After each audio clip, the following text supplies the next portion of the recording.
Tell them when to go. You're good. We're good? We're good. Cool. We're good. Yeah. Episode 20022. Yeah. We 22. got a 22. special guest today by the name of Anika Rodriguez. Anika. Yes. Got it. Do people butcher your name and say Anika? Anika? Yeah, or Anika. Yeah, I get lots of different ones, but Do people call you Annie? yeah, Ani, on. Annie, on. Okay. Yes. All right, cool. So thank you. Appreciate you having you on. I'm not gonna lie, it took me a while to get a hold of you. Yeah, I'm so sorry. No, which is fine because you're like I messaged you while you were during your season, so I get it. You know what I mean? So Yeah. there were other people we're trying to get. So I realized, yeah, they're in mid-season. I'm sure they're like drained and tired and just want to go to sleep after a game or practices, right? Yeah. And usually like the time change and stuff, I'm on the phone with my parents before I go to sleep and stuff. So Right. So how do you, before I get to the thing, let me real quick, how do you did you adjust to the time so far? You've been back for how long? 3 days. And have you adjusted? Yeah, I so far? just got home. I've been going to sleep at like 10 p.m. and waking up at 6, but I'm hoping it will be better. I took a nap today, so I can stay up later. Okay. Very awesome. All right. So real quick, just because this is the first time we're meeting. Yes. I'm Oscar. This is Mikey. Nice. You're on the Mikey and Oscar Top podcast. So basically, we just talk soccer. We speak on anything and everything that has to deal with soccer. But since when we have guests, we like to understand who they are, where they come from, how they started, how the journey is going, and what they're looking forward to. So let's dive right into it. Let us know how you started, how it all came about from the beginning.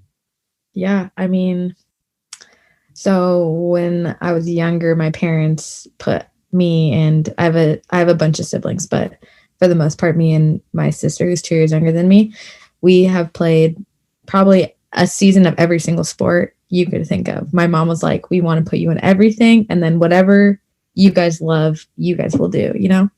So we played soccer when we started when we were like 3 in like the little ASO rec leagues, and I just loved it. And I loved playing, and I would play in the backyard. And yeah, and then when I was 7, I did club for the first time, which was crazy and just a weird thing for my parents, I think, because they didn't like grow up playing, competitive sports. So like this whole world for them was new. So everything I did for the first time, it was also their first time. But yeah, I did that. Then I got to play for the U.S. youth national teams, which was like an unreal experience in itself. But yeah, it gave me the opportunity to, play in front of really big coaches and college coaches. And so I ended up verbally committing to UCLA my freshman year of high school and got to do some more stuff with the U.S. youth national teams, playing some big tournaments. And then went to college at UCLA for 5 years. And yeah, graduated, and now I play professionally overseas. Awesome. Nice. Real quick, you gave it to us in a very short, fast way. Everyone else has spread it out. No, I think. But I seriously couldn't ask a question. No, which is fine. We've gone that with a couple of others. It's like I think one of them was like the fastest. Like, well, I started here, and then I went to high school, and now I'm playing college on there. I was like, all right, cool. That was a great 2 minutes. That's the episode. So you're good. Don't worry. We'll no, you're fine. Gritty details. Right, because what we like to do is try to get into the detail of that, which is fine. So let's start with the young age. When did you realize, oh, this is really serious? This is really for me? At what point and what time? I'm assuming that your youth career, did you play ASO a lot, or what clubs were you realizing, oh, this is competitive. This is something that's I gotta take serious. So I actually played soccer and another sport up until freshman year of high school. So for a long time I did soccer and basketball. And then they ended up like being in the same season. So I had to pick like a different sport. And I liked playing softball as well. So I did soccer and softball. But it was always soccer and something else. So it was never like, no part of me ever wanted to give up soccer to play another sport. And I think like when I realized that was probably like in middle school when my mom was like, well, you can't do basketball anymore because it's the same season as soccer. And I was just missing too much basketball because I prioritized soccer so much. And she was like, well, like, do you want to give up soccer and just keep playing basketball? Or do you want to play, you know, something else in soccer? And that was the first time I think where I had to actually like decide if I wanted to continue playing soccer was when they were in the same seasons. But yeah, I mean, I'm Mexican. Everyone in my family loves soccer. Like you grow up watching soccer. You know, my grandpa had 3 TVs all playing different games, watching soccer. Like it's honestly in my blood. Like I think there was never any doubt in my mind that, you know, I was going to play soccer for my life. Before I forget, ¿de dónde son tus padres? Guadalajara and Michoacan. All right. All right, cool. So our parents are from Guadalajara. Nice. I'm actually going to Manzanillo on Saturday. So it's like an hour. Right. You say you're going on vacation. Yes. So I'm going. It's like 2 or 3 hours from Guadalajara. So okay. Nice. I don't know if I've been there, but I probably have. Because every time we go to Guadalajara, I don't know where I'm at. They just take us everywhere. We go everywhere. So. Okay. Like a beach town near there. My brother loves surfing, so we picked a beach town. Nice. Just real quick, I guess I got a question. Growing up in youth soccer and things like that. Oh wait, before I forget, where are you from? Oh yeah, I'm from Torrance, California. Torrance. Oh, okay. So did you play? I assume you played out club in Torrance, in your Torrance area, or did you venture out? I played for Force Soccer Club, and then Force turned into South Bay Force, and then I moved to SoCal Blues. Ah, got it. That's where I played with Jocelyn. Yeah. My brother didn't mention. I didn't. He's a coach. He's the coach. He's the guy that's more involved in soccer. Yeah. I'm just a love and fan of the sport. But he coaches at Legends and at high school. Yeah. So I coach high school and I coach at Legends. So he recognizes more of the clubs every time he asks that question. Yeah. I'm just like, okay. Yeah. So when you said South Bay Forest, I remember they were there, and then now they've migrated to so many different names. But yes, SoCal Blues is just Blues now. I mean, I think they took off the SoCal, but everybody knows exactly who Blues are, especially for the girls' side. It's always between Blues and Legends, you know, in terms of teams and being competitive and things like that. So I definitely know exactly where you were and all that stuff. So that's great. I just wanted to know more or less where you started off in terms of club and things like that. So with Blues, how long were you at Blues?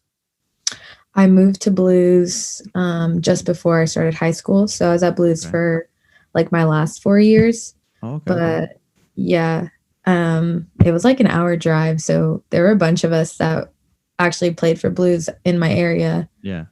Because at the time they were like one of the bigger ECNL teams. Yeah. And if you wanted to play college soccer, you had to go to an ECNL team. So yeah, that's basically how it is. Yep. That sounds about right. That's the thing. You gotta be thing. Looked at by an ECNL team to be at it. And the girls' time period, or I guess you could say in her time period, that was the academy, I guess you could say, level in that time period. And then they made the academy for girls, and then recently now, as you know, they took it away. So now all the academy teams that were the academy teams are now coming back to ECNL. So there was a lot of teams that pulled out of ECNL because they're like, oh, okay, let's just go to academy because it's the higher level.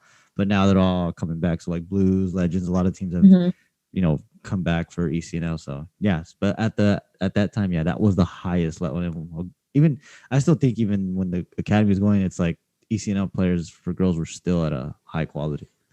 So, ECNL was such a big deal. I remember being like, I play ECNL. Like, I remember. Cool And hearing a girl being on ECNL, I was just like, whoa, that girl's top notch. It's funny because the first time I heard it was when our brother was on that team. Yeah. I was just like, wait, what is this? I didn't know until you were explaining everything. Because it was fully for girls at one. Because there was no academy for girls. Because the whole aspect. Sorry if I'm going off topic here, or off subject here, but not subject, but just kind of venturing off. You're good. With the boys, it was the highest was the academy. There was really no in between. And then for girls, it was the highest was ECNL, and then below that was DPL, and then below that would be the regular leagues and all that. So that was their highest, and then eventually made academy. So basically, was if you look at it in a pro aspect, the academy was your like top flight, team, and then the ECNL was your second top flight team, and then so on and so forth. And then for the boys aspect, there was no in between. It was either the league or the academy. There was literally no in between. So there was a massive gap in between. So they eventually did the ACNL boys. So that way there's that kind of that leeway towards the academy. But now it's working backwards again. Got it. And did you play high school? Yeah, I did actually. I tore my ACL playing high school soccer. Oh, what high school did you go to? Touchy subject. Torrance High School. Torrance High School. Torrance High School. Oh Yeah. man. ACL. Darn. Really? When did you Wow. what year did that happen? 2015. It was Your like junior- we were in CIF. It was literally the last game of the season, and I tore my ACL. that was your Wow. what year were you in? Senior is my senior year. This is my Oh. last high school game. Yeah. But what a story that we're probably gonna get, because anyone I know that has had an ACL tear or anything like that, it's like, So It- let's get let's yeah, let's yeah. let's I don't want to get into it, give it away, but let's get into that. Yeah. Talk us through your 4 years of high school in a sense of like we've asked all the past girls that we've had or past players. Mhm. How do you first kind of talk to me first about how do you feel about the big difference of your high school team to your club team? Do you feel that's what's more competitive? What's more of a fun time? What's like how do you dissect that looking back now? Yeah, I mean, club, like playing for Blues was, yeah, I learned so much from my coach, first of all. And then just like the environment and the girls and the quality was just so high. I definitely became a better player playing for Blues. And it was very competitive, like within the team itself, because we had so many good players and you could only play 11. So I think our coach did a good job of, making use of the constant subs that you can have in club soccer. But high school for me was just fun. Like my dad was very against me playing high school soccer. So it was, You don't know why? yeah. Wait, sorry. Do you know why? Or like was there a reason? Yeah, he just like didn't think there was a point for me to play. Okay. Like I had already Okay. committed to UCLA. I was playing for the US. So youth was he national team. right? I mean, like in retrospect, maybe. I mean, we just heard Yeah. what happened your senior year. yeah.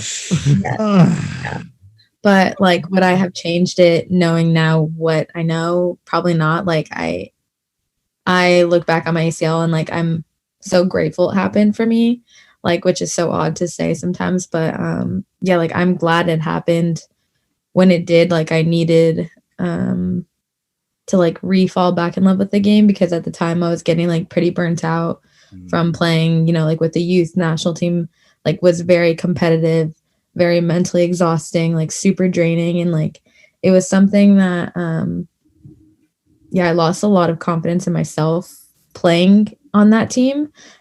Just because, I think the way US soccer looked at their players at the time, it was more about like what your end goal and your end product is going to be, and not about developing you as a person and a player. So if they didn't see, like you in the big picture, you weren't cared about as much. But yeah, I think that's a constant theme in soccer in general, obviously. But Well, I don't want to cut you off too much, but oh yeah, it reminds you what Jen and Eva said.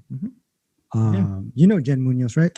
yeah. Jen played with Jocelyn and I, so I've known There you Jen. go. So Yeah. we've do you know Eva? What was her last name? I forgot. Gonzalez. No. She plays with. Well, she's in the America team too. Well, they had similar stories of like they didn't like this or didn't see us this, but like those players, and we saw. I was like, they're great. Mhm. So it goes back to, I mean, because my brother knows more technique, more like tactics and stuff. So the fact that you just said that just from like is giving me a sense of a pattern of what they want. Yeah. And which is interesting still. Yeah. Oh yeah. You know what I mean? I think it's tough, It is tough. but at the same time, it's like these are good players. Yeah. Oh yeah. And it's a shame, not a shame, but I guess it's just really unfortunate at times where Mhm. I think with girls, because they don't have too many sports in their sense to, I don't want to say get distracted, but outlets for them. it's like there's a lot. I think there's a bigger pool in girls soccer in terms of players like to pick off of than as opposed to say basketball or volleyball. Because in basketball, volleyball, you're only obviously getting a certain amount of players, but you're really looking for certain stature in that type of sport. Whereas in soccer, there's a variety that you can have, and there's just so many to choose from. And it's like we can even use her as an example and say like, oh man, she's like, if we were to watch, like, oh my gosh, she's good at this and great at this. But then there's the other one. It's like, well, she just runs probably like 5 seconds faster, but does maybe similar things. And it's like, yeah, and it's like it's really like kind of comes down to that at times, because you look at some of these girls, and I've seen some of these girls, I'm just like, how is this girl not on the team? How is that girl not on the team? How is this girl not getting looked at? But the unfortunate truth is that at the end of the day, it's the decision of the coach and what they look for and what their dynamic is for the team and stuff like that. So I'm sure she's been in that, like she said, in that environment and just knowing more or less of who they want, what they're looking for. Because I think I kind of looked through your Instagram a couple times already, and you played for, I think one of the girls that you played with is currently on the national team, right? Mallory Pug or Pug? Yeah, Mal Pugh. Yes. Yeah, Mal Pugh. There you go. So that's a girl right there that's like a player that's at a high level, and it's like, I'm sure if we were to compare the two or just look at them separately and be like, they played together, they probably play well together. It's like, well, your mind's gonna go like, why isn't this one also there? So it's just, there's a lot of that goes into it, and it is difficult. So, but I'm happy to see that you're playing at a really high level, especially at a club that we are like we're gonna get to that. So I'm sure not a lot of people, especially I don't want to say it in a mean way, but in the girls aspect, are probably not aware of what club that is. We know that club really well. So it's like, when I heard, I was like, oh my God, she plays there. Yeah. I was like, that is awesome. Like, we really got somebody from there. Like, that's insane. When she DM'd me back, I was like, I was excited because again, we are massive fans. Not only like I've played, I'm so heavily involved in the sport, but just to know that team in general, and just the history of that team, and know players that been there, it's like, wow. We'll get to it. We'll get to what team she's on. It's exciting because it's awesome. So, okay. So I wanted to ask, as we were speaking on the youth, when did you get approached for the youth team? When did you like realize, holy shit, like I'm good enough to go? Like what? At what age, or when did you realize like, okay, like this means even more now? Yeah. So I want to say like when I was like 12 or 13 is when I first started doing like ODP stuff. And like Cal South ODP, when I was in Cal South ODP, was like a big deal. Like that's where like the best players in the area and in Southern California would play. And we had like the regional tournaments and the national tournaments. And they would send the US scouts to those tournaments. And the first US camp for my age group was the U14 camp, and there's like 70 girls there. And I remember getting invited, and I was like so excited. Like it's something you dream about when you're little, but to like actually get that letter with like the US crest on it. And sorry, that's my brother. Is that me? Nobody calls me. You're good. He's like, can you come get me? No, I can't. I remember getting that like letter, and I think we actually got him in the mail at the time. And you would just like had like the US crest in the corner, and I was like, oh my gosh, this is actually like happening. But that camp had 70 girls. So I like went into it like, okay, I'm going to enjoy every moment, do my best. And, whatever happens. Like I didn't really have expectation for that. And then I just kept getting invited back. And then I made like my first like real roster for a tournament. And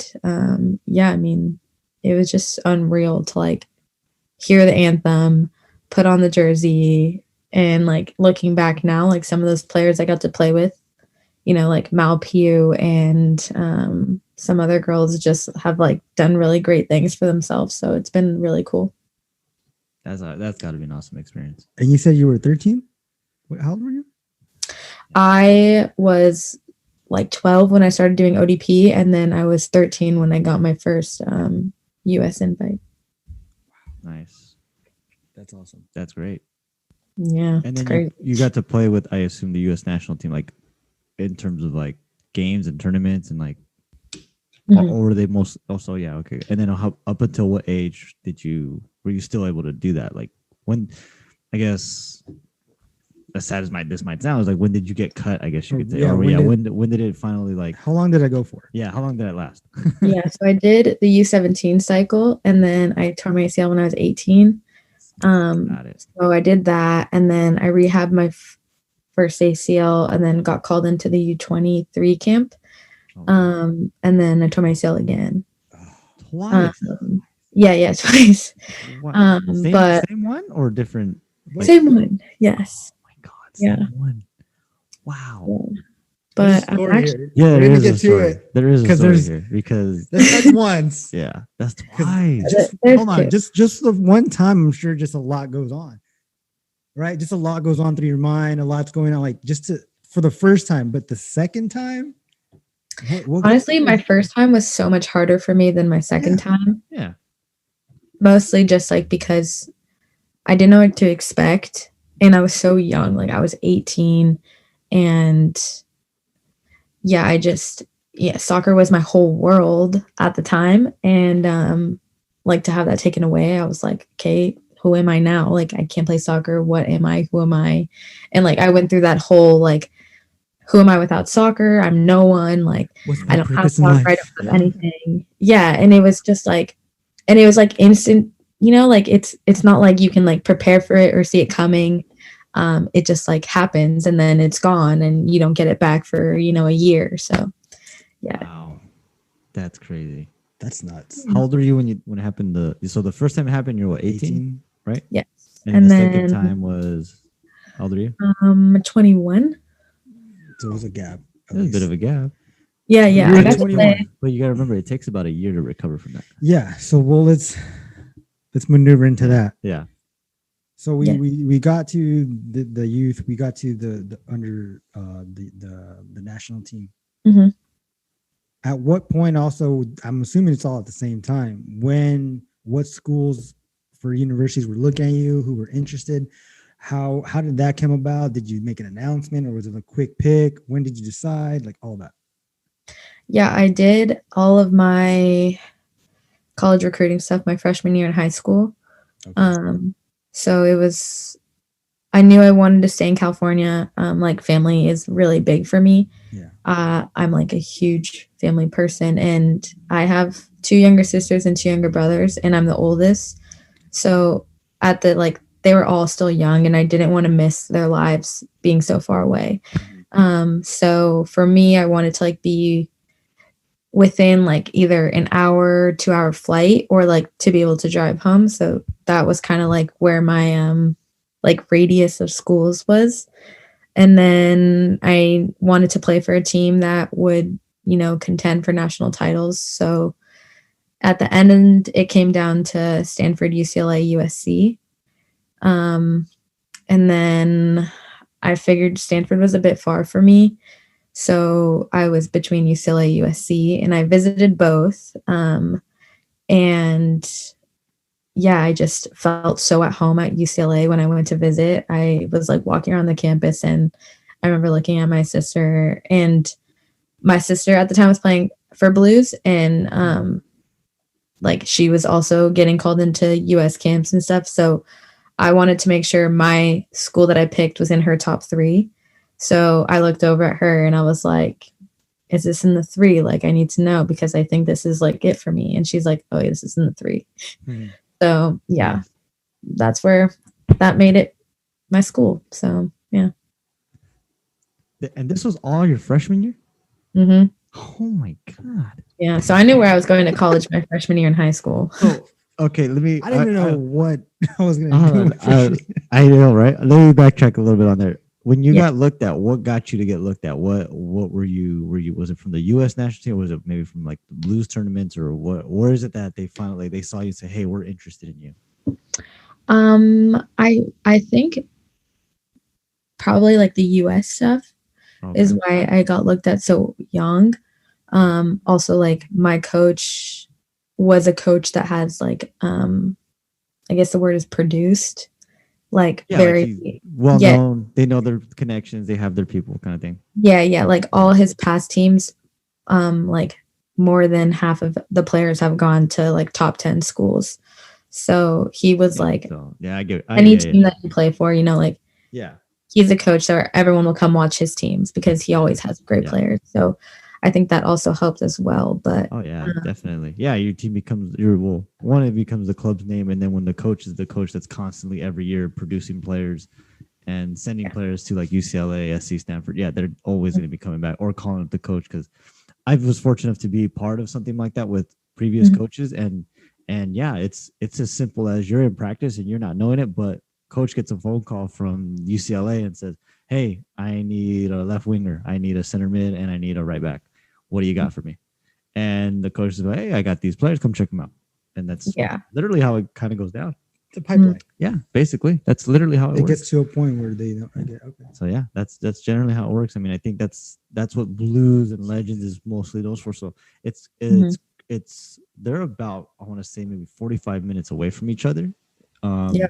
So in terms, I've always seen players that go from legends, they go to blues, and then blues come back to legend. It's just like it's just like back and forth to eventually to a point where they eventually, one of them or wherever they end up landing at the end, they end up getting looked at for some kind of college. So I think between the two, I mean, they're neck and neck, like easily neck and neck to being able to get players out and go to colleges and things like that.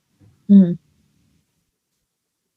UCLA, what got you? What was this is what besides all right. So I guess what I was trying to say is like what was key just yourself saying besides what you said, like UCLA for sure. What was it Mhm. that beat USC? And I mean Stanford was already too far, you said, but Yeah. I mean, okay, so like sorry, my faith and my family are like the two biggest pillars in my life. And like before going, because I decided to like narrow it down to those two, and I was going to take one last visit to each school before I made my decision.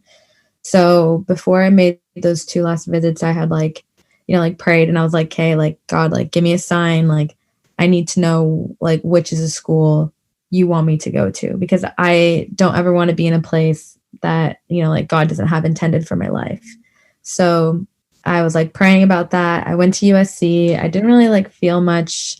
And then I went to UCLA, and I was sitting in my coach's office, and like to the right, she had some book, and I honestly don't remember what book it is, but I remember that I had read it, and it was like a faith book that I had read with my mom or something. And I was like, what? Like, what were the odds of like that being there? And like for me, like that was it. Like where I was like, okay, like thank you. Like this is sick. Like cool. This is honestly where I wanted to be anyways. But to like have that, affirmation that like this is the place that the God had intended for me was like made it surreal. So I totally understand what you mean exactly, because there's times where just in general in my life where there's certain things like that. If I ask God for something, it's like there's some type of sign. Literally, it's like the universe works so well in some ways. Yeah. So now I get what you mean, and I get that was the moment, and you were like, "This is it," right? Yeah, and I mean UCLA felt like home, and like the way they play soccer was how I wanted to play soccer, and so I knew like deep down I wanted that to be where I wanted to go, but I wanted it to be like where God wanted me to be. So yeah, it was like a lot of back and forth of like, is this really where I'm supposed to be, or is this just me being like, I want to be here, so let's be here. But it ended up being like exactly where I think both of it, from what I'm seeing and hearing, I think both of it worked out well. I think what you said and how you feel and you wanted was what I think that's why things mesh well. It's like both sides, the way you feel and the way like the sign came. It's like I think it all went well. So yeah, that's dope. Yeah. So you're a Bruin. I am a Bruin, and I 4 actually years? play 5. I redshirted my freshman year because my ACL. Oh, that's right. That's right. Yeah. That's right. But as a freshman, Stanford, UCLA, and I don't even got to play for the next 4 years. It's like I'm already going there. Crazy. That's crazy. That's awesome. No, like it's. I'm not saying But- crazy in a bad, but it's just like wow. No, like, I mean- that's like that. No, like I said, like it's awesome. That's just my way of. Yeah, you know. because I mean, we've heard the past stories with the other girls. Like, it's a lot of like you were saying. Yeah. In the girls' side of soccer, it's a very at an early age. Yeah. It's starting to see more. I'm starting to realize that it's at an early age, and that's even it's like wow, like Yeah. This is just when she was 14. We haven't even gotten to like the next couple years. like Yeah. This was also a big reason why he didn't want me to play high school soccer. Yeah. So which I get. Yeah, we get Like it. we understand it in Yeah. a perspective as an older. I mean, we're a little older, so like if I get it, but I mean, I'm sure you enjoyed your time playing high school soccer, meaning like it was more of an enjoyment. It was more of like, yes. I guess, kind of like what everyone kind of portrays it as. High school soccer seems to be more of an enjoyable time to stay in form, at least. Yeah. Depending on what, I mean, was your high school? I mean, you said CIF. Were they really competitive all 4 years when you were there? Is that a competitive high school for soccer or? No, so like my area in general has had some very good soccer players. Like our high schools are pretty decent. So the girls in my high school at the time were all very good players. Like most of them went to colleges, like pretty good colleges as well.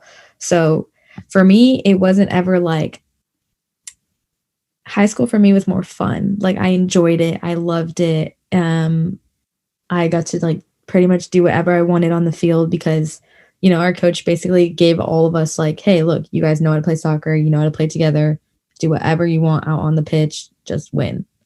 So it was just fun. And I got to play with my sister. And yeah, I mean, looking back, I just, knowing I was going to tear my ACL, I would still do it all over again. So, Nice. I mean, you knew I was UCLA. Yeah. 14. I'm going to enjoy myself. Yeah. Right. Yeah. Now, okay, in UCLA, you're there. mhm. You redshirted your first year. Once you started playing, how was your career for that?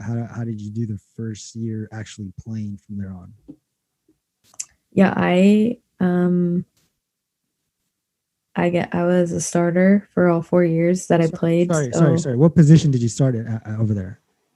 So I actually came into UCLA as a left winger, Okay. and my redshirt freshman year,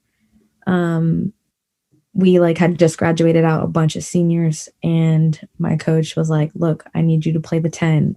I know you've never played there, but we'll teach you. So I started at the 10 for my redshirt freshman year. But yeah, it was cool. And like it was always important for me to grow as a player, and I think learning how to play different positions was what I needed. So Do you know what the 10 is?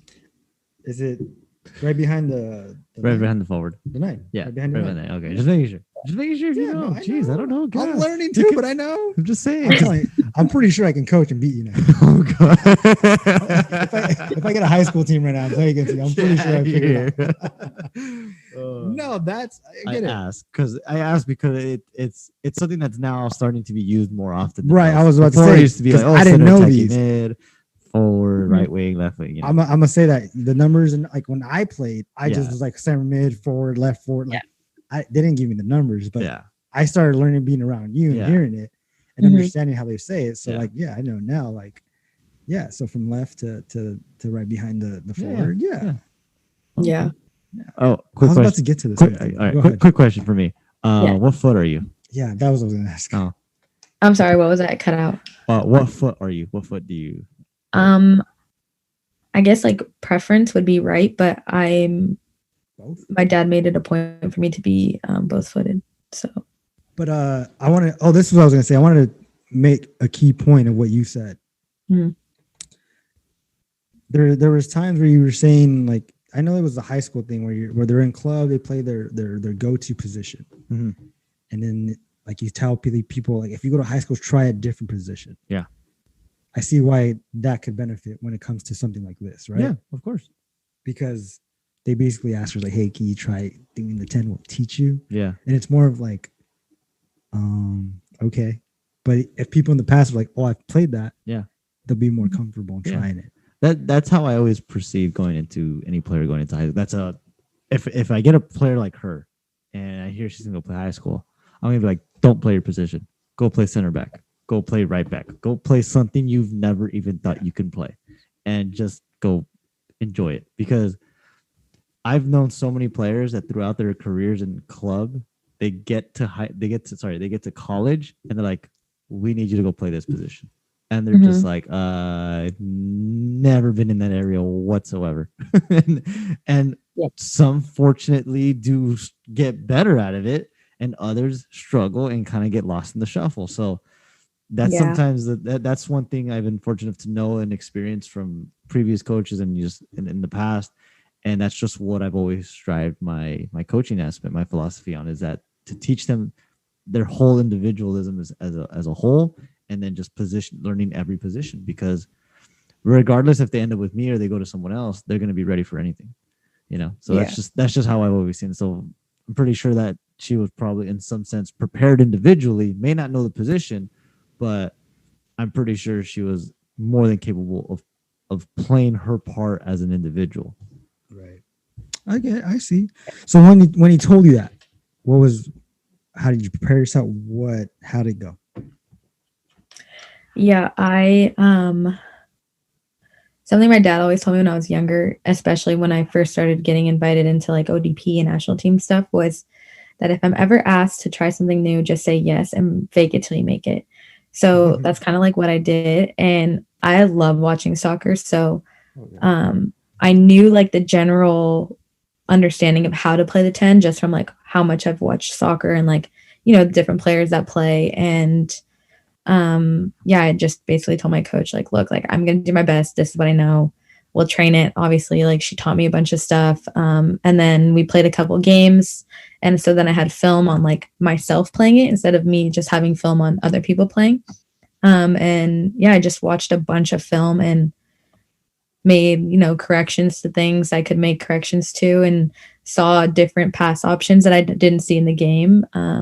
But honestly, I feel like playing the different role my freshman year, when I went back to my original position, I like understood it even more than I did, because now I know what the 10s are looking for. So then I know how to make better runs and how to make, like how to start my runs before they even turn and face the ball, because I know now what they're looking for. I can be a coach. I know she ain't. I can be a coach and play against you and win. Watch. Oh God. It's a lot more to it than that, man. No. I'm just saying, like, I'm connecting certain things that I didn't know. Yeah. That's what I'm saying. Like, this is why I'm enjoying the podcast that we have. I'm learning as well. Like I said, my brother knows a lot, but at the same time, I'm learning from just your guys' like the guest experience and the people that we talk to, or just the conversations that we have. Because I look at certain things again. Look back when I played, I didn't know shit. I was just playing the sport. Yeah. People were saying I was good, but then again, I didn't know what I was good at. Yeah. Exactly. I was just soccer's fun. I liked it. Yeah. But now also because we have a younger brother who's in college right now, so like I understand certain things that he's in the middle of, and what he's doing, and like what this player has to do for him. Like I'm getting those things. Yeah. As even bringing it to like understanding. Like the other day we were talking about certain games, and now when I watch a game, even pros, college, like I feel like I'm kind of slowly watching it like how he watches it, where like I'm like, no, you got to make that run. Why isn't he opening up? Why isn't he taking the couple? You know what I mean? So like I'm starting to feel like when I watch games, I'm watching it that way instead of just like a simple fan of like just fucking score, like you know what I mean? Like now it's changed throughout this whole time, but that's cool. Like that's just something that was like, I can be a coach. An aha moment. Yeah. There you go. Yeah, clever one. Let me see what else. So hold on. All right. So so real quick on the UCLA thing. What was your best season? You were there for 5. Just give us a quick moments of like, your best season and how you ended your whole career at UCLA. So my best season, probably 2017. We made it to the national championship game. And like in the tournament, Oh, that's I'd scored a right. couple game winners. So I was like, looking back, I enjoyed that season the most. I actually had started pretty rough in that season. And there was a point in the middle of the season where I sat down with my coach and I was like, look, I'm really having a hard time showing up to training. I don't really want to be here. Oh, And why? yeah, it was just like a hard time for me mentally. I think like 2017 was a year where mentally I needed to grow a bit. And her and I talked a lot about different things. And I talked if you to don't my mind, hold on. I'm sorry to Yeah. if you don't mind me asking, like I'm trying to give viewers to understand in depth also what it takes and what players go through. Because a lot of people just see the outside and be like, oh no, they're lucky, they got us full scholarship. What are they complaining?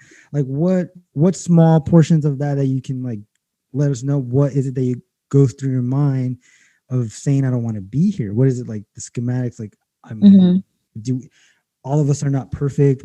I'm sure, is there a family problem? Like what was it going through that time where you felt that way? Yeah, I was just in like I was in like a season of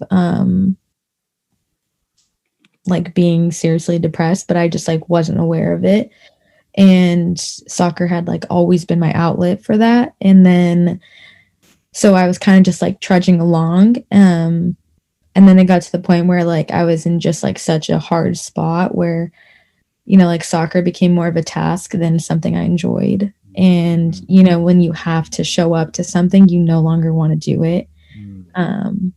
And for me, like just having to come in, day out and like try really, really hard to like mentally check in for the 2-hour training and then the hour lift and then the meetings, like it was just like mentally very fatiguing for me. And then the road trips were hard because I wanted so badly to enjoy them because I knew, you only get so much time at your school. And so I was more like angry at myself for not being able to enjoy them while also struggling really hard to like just keep showing up. Yeah. And then, in talking with my parents and with my coach, I just like kind of tried to like make the conscious decision to like find little moments of like joy and to just show up for my team and not for myself. And like kind of in that like week, 2 weeks, 3 weeks of me like continuously making those choices to like do that, I started to like enjoy it more and to like, I was finding joy in my other teams being happy, like my other teammates being happy. And then I started playing better. And then obviously like when you're playing better and you can, feel better, things get better. Yeah. And then I ended up finishing that season like one of my best yet. Honestly, to this day, I think that's some of the best soccer I've played in a long time. Since obviously tearing my ACL, it was hard for me to come back too. So to like feel like myself again, I think the end of 2017 was when I felt the most like me. And it didn't help. I mean, it helps a lot that we went to the national championship game. Sucked that we lost, but to even make it there is still huge. Yeah, the national for any real quick, I was gonna ask, do you, on top of what you had to do with soccer, you still had to like maintain your grades and everything on top of that, right? And I don't assume, well, I don't know how to put this, but I would assume every class is like just an overload of you having to be doing, I don't know, some assignments or whatever it is you got to do, right? Was was that part of it as well? I'm assuming. Yeah, I mean, I think just like the whole and like season is 4 months of like balls to the wall. You are just going for 4 months, and like you still have to do your classes in your school. You're on the road, so then you have to make up classes in school. And like our team, like athletics has a standard for their academics as like a GPA, but our team has like our coach holds us to a higher standard. So we have to, make certain grades and meet certain requirements. And I mean, it's definitely difficult, but you figure it out slowly. Oh yeah, I'm sure like a lot of players do, but I can understand exactly what, in the sense, you were going through mentally, because like I said, I coach high school. I'm not saying it's in comparison to that, but in the terms of, with especially the high level players that I have that train probably 4 times a week, you are obviously probably training. You're doing your training, you're doing your workouts, you're doing your film sessions, you're doing far beyond, the minimal amount than a club player does, and going, let's just say high school, but you are now going from whatever time you have to go to class, from class to film session, from film session to the practice field, from practice field to the workouts. And Mhm. what I'm noticing, or I guess I could say recognizing, is that you really don't have time for yourself. Yeah, no. To the point, Which is something I had to learn. yeah, Yeah. which is I think is very difficult, especially for, I would think, any college athlete, because it's like you probably get, maybe if you're lucky, 30 minutes just to unwind and just to like really reflect on either your day or just everything. And at times it's like you tell yourself, like, I don't have those 30 minutes to even reflect. Like, I got to get this done, and then I got to go sleep, and I got to get up and do this. And I think that's kind of the issue in the terms of what the soccer aspect is, I guess, required of for players to kind of get to the next level, where we look at, I'm sure now where you're at, your focus is just there, and then now you have time for yourself. Yeah. Now you can go and do whatever it is you want to do, especially where you're at now. So I think that's kind of what people don't tend to understand, and that's kind of why we asked that question of how was it, through your years, because everyone sees what we see you in as in the TV. So LA goes to national championships, we see the joy, we see the hard work, we see all that, but what we don't see is behind the scenes, what you really had to sacrifice in order to get there. And that's one thing I always try to tell people. It's like, that's great, they did all that, it's fantastic, but you really need to understand that person individually in terms of what they really sacrificed. Because I'll tell you right now, not every single one of them was rainbows and sunshines going into that. Like, it was dark paths that you could never probably imagine going through. And like I said, I admire you for being able to go through what you went through, because I've seen that with a lot of kids that I've had, and I've had to guide them through all those things. Even like, especially now with the way high school is with social media and everything, it's an ugly path sometimes. But once you get through it and you see that, I guess you could say, the light at the end of the tunnel, it's definitely well worth it. And for you, I like I said, I admire for the fact that you came on and told us that, and to see now where you're at, it's like, wow, that's truly amazing. Yeah. I mean, when I first started like really posting on social media, I made it a point to myself, mostly because, when you're younger and you look at the people that are older than you, like, no one ever really talks about like mental health, or even like, like confidence issues, or the burnout of soccer. Sorry, especially being Hispanic too. Oh yeah. Yeah. Because in our culture, hearing it's not a thing. It's not a thing. You don't talk about it. Yeah. They like, even to you get an older age, they still don't think it's a thing. Yeah. You know what I mean? And I'm realizing, we've grown up with certain things and anxieties and like stuff like that. Like, it's crazy. But I wanted to ask this question before you went. I'm sorry, but oh no, of course. How do I ask the other girls this all the time, the other players as well. Looking at the college concept, what you just told me, you had a moment of depression, and then maybe it been all the things that you said. I'm sure, like you said, do you think the college system for these players, men's and women's, you think the 8 to almost 10 hours a day of school, and the 4 hours after for sports is a good concept? Because the reason why I ask is because you're in a country where, correct me if I'm wrong, I'm sure in that area, in that whole continent, it's the total opposite, where I think the focus at a young age, even at that age we were at UCLA, was sports, and they have a different time frame for education, while they're considered a professional at 16, 17, correct?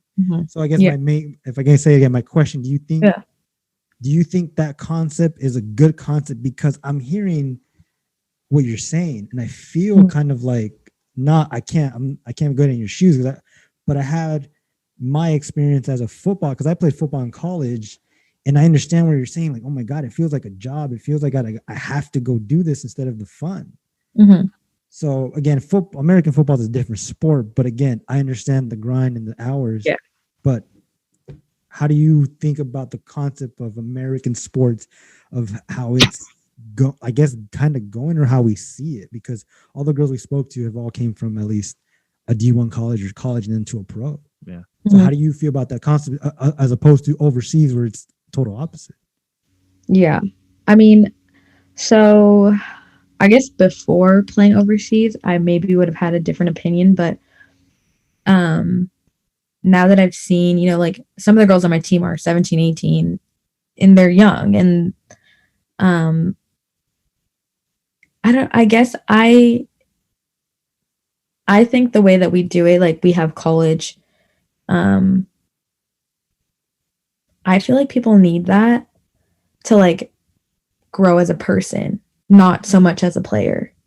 Because like I'm looking at these, you know, the younger girls on the team, and some of them stop going to school because they're focusing on soccer, and yeah, all they do is play soccer. And you know, at some point in our life, we're not going to have soccer anymore. Like, you know, we retire, and then what? You know, like at least while I was in college, I got to figure out who I am outside of soccer and like what I want to do. And you know, I got to take different classes, and yes, like maybe the course load and the, you know, the amount of work that you have to do at times can be tedious and a little bit like too much and excessive. But I don't know. I feel like for me, like college was something I wouldn't have given up just to like be a pro and be treated as a pro earlier, because I feel like college was a time for me to grow as a person more so than a player, even though I did grow as a player so much because my coach was amazing and taught me a bunch. But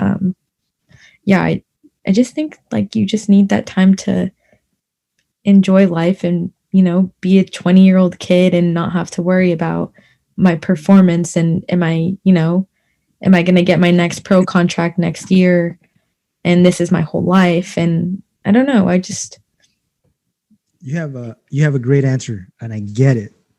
Yes. I think Jocelyn said something similar. We spoke to Jocelyn about it. For the girls, and I feel, again, correct me if I'm wrong, I feel from the aspect of the girls side of soccer, I think the college part is a big factor in a good way. Yeah. Because every time I bring this up, I always mention it to the girls. Like, I know for a fact, and there's evidence to show that the two best players in the world never went to college. And they became the two most successful players in the world, the most successful two people like that you can think of in the world. It's Cristiano and Messi. To see that as evidence is because, again, we have a younger brother. And I feel on the guy's side, it's a lot different. Oh, it for sure is. And I think that's because guys are wired differently than girls. Like for us, like I loved college because I loved the family aspect and I love the camaraderie and the team and, you know, doing all the things with the people who became my best friends. Whereas like for guys, I don't think that's as big of a deal for them. You know, like I think they just want to be the best and, you know, get to the highest level, and whatever they have to do, whoever they have to go play with, they'll do it. Well, see, I'm glad you brought that up, because I mean, I feel like you're right, because I look at these both sides of the female and the men's sport. Again, I played American football, and I get what you're saying. But when I played American football, I was just trying to get to a certain place to enjoy the sport.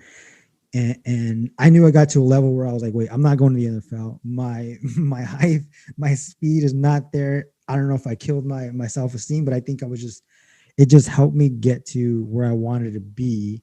But I did want to try to be the best as much as I could. But I guess where I'm saying is that, because you gave a good point of the girls where you're at now at 16, 17, and they're trying to figure out if they're going to get another contract, and like, I guess I like the answer you said, but you can probably either disagree or agree with me. If there was a concept where there was a pathway like for like a Messi and a Cristiano out here, meaning like, can we see an actual female version of those two? Because I mean, like Portland Thorns has Olivia Moultrie. I don't know if you've heard of her or like her story, but she basically turned pro when she was 13, 14. And she's been training with the Portland Thorns for a couple years now. And I actually, like, when I played for the Thorns, I got to like know Olivia personally and had dinner with her family and got to know her family really well. And, you know, like for her and for her aspirations and for the kind of person and personality she has, like, yes, totally makes sense what she has done. But like, I think, you know, 70% of the girls who play, you know, women's and girls soccer, like they do it because, you know, like they love playing soccer with their best friends. Like, yes, I want to be the best player I can be, and I will put myself in places and on teams where I'm not the best player because I want to continue to grow and learn, and I want to be competitive, and I still have aspirations of my own. But like when I'm on a team, and especially like when I'm in a different country, for me, like friendships and, you know, establishing relationships with the girls is so important to me because that's something I've realized I needed as a person. And I only learned that because of college. So yeah, I guess it just depends like on a personality basis, but I do think it's something that is coming. Yeah, I think it's just one of those things. It's what opportunities that you get and what can you take with it, you know? Well, because like she said, that 13-year-old, that her opportunity is probably similar to I guess she could probably want to be one of the very first to go that route of Messi and Cristiano, that type of idea. And if she could probably break the wall of being able to do that, where, you know, in America, obviously they want people to go to college and all that stuff, and I get that. So we'll have my opinions on that. Yeah. So, we could go on for hours about that, but that's just kind of probably the breakthrough that I think women's soccer and just girls soccer in general is really striving for, because we always see it, and on the boys aspect, we've embedded it in their brain, like you got to do this and this to get to the highest level. And then with girls, it's always been, well, you got to go through here, go to college, and then go do this and this and that. Hold on. Yeah. So just saying off of that, like I think that's just been the concept for girls. Like, see, so because like for her, 14 years old, already getting looked at, was basically verbally committed to UCLA. A boy's 14-year-old is not even going to get a chance to get looked at. Like, but you see that concept of, again, I don't want to take too much. I want to get to know her. That concept of when she was 14, is kind of the similar concept of overseas for a 14-year-old pro. Yeah. You know what I mean? Yeah. So so they're in the I guess you could say it's similar, but for I guess for the girls, it's more college. Like the college is like they're pros. Yeah. In the sense. It's, well, I mean, because it's like she verbally committed to UCLA. Like if UCLA really wants it, like let's go today. Let me say this. As I'm speaking to you guys, and I'm so appreciative to even speak to pros that are even girls. And like I said, we spoke to Jen, Joss, a few other girls, and like I'm so appreciative because I've learned so much, and I dissect my own way of viewing things. And from what I'm seeing is like the women's side of soccer, it's like kind of similar to men's or college football. Yeah. Where it's like, here's your pathway. You only have Pop Warner, high school, and college, and then you become a pro, basically. Yeah. You don't have these clubs. Yeah. So for girls, it's like, you have these clubs, you have high school if you want to play, like she said. Yeah. And it's like, then boom, you go to the college where it's like you shine, and then you go if you want to go further. Yeah. Because, and I also think, and I was going to ask you how you feel about this is, and you said it earlier, women don't have the option to play men football. Yeah. They have options to play basketball, hockey, field hockey, other sports. But I think that's a big collective of athletes that are females that can play soccer. Yeah. Where it's like in men's, we have a shitload of other sports where we spoke on it. Yeah. I'm sure maybe you have friends in the past that are guys who are like, oh, didn't you used to play soccer? Why did you choose basketball, or why did you choose football? You were so good at soccer. Yeah. Because these other people take their talents and like grasp it that way. Right. Yeah. So again, I just had to say that because I'm learning so much as I speak with you guys and all the girls. And again, I'm appreciative of that. So where was I going with this? I just ran. See, but why this takes so long? We ramble on. We get not off topic, but we kind of like go from one thing to another. But we were going with we're still on UCLA, right? We were going off of her concept of what she feels. Because I asked her the pro aspect and the because we were still College, right. sorry, because we were still in the conflict of her being at UCLA Yeah. still, Mhm. and I asked her the concept, Yeah. and you gave a good concept, and it's great. I'm learning it fits different girls different ways, but college, I feel like college for them is a good safe haven, I guess, for per se, Yeah. or a good like I can hold on to this because it's college and I understand like it's something Yeah. obviously good as opposed to, like she said, the guys are driven Yeah. and wired differently, where it's like I just want to be fucking pro at 13 or 12, Yeah. like Kobe did once and all these Yeah. other players here. Yeah, But in yeah. soccer, it's so okay. So So then we're at UCLA. Mhm. When did you realize, okay, it's time for pro? Yeah, okay. So I guess 2018, I had actually went into my coach's office. It was my true senior year, so at that point I hadn't like told them if I was going to take a red shirt or not. Oh, Um so my true senior year, I like went into their office and I was like, look, this is my last year. Like I'm kind of done. I don't want to play soccer anymore after this. Yeah, and obviously that's not what happened, but or else we wouldn't be Yeah. here. just like I think I was just very burnt out. Like I had been, working really hard to rehab for my ACL and had a lot of like other mental health stuff that was going on at the time, and it just felt like a lot. And I was like super overwhelmed and I didn't love it anymore. I was just playing because I had to, kind of. And so I went to their office and I was like, look, like I really just want to enjoy this last season. I think after this I'm done. Like I don't want to take my 5th year. And then in October, so I did that in August, and in October I tore my ACL again. And so then I went into their office the week after I tore my ACL, and my coach like fully expected me to be like, yeah, no, I'm for sure done. Like not going to even rehab my ACL. This was the second time. This was the second time. Yeah. Okay. Got it. Go ahead. Yes. And so I, like the moment I tore my ACL, I knew, and like the moment it happened, I was like, I did it again. And my sister was like running on the field. Like she was playing center back. And so she came over to me and she's like, you don't know, like, it's fine. Like, we'll just wait for the scans. Like, it's fine. Like, you're fine. And I'm like, no, like it happened again. And I'm like bawling.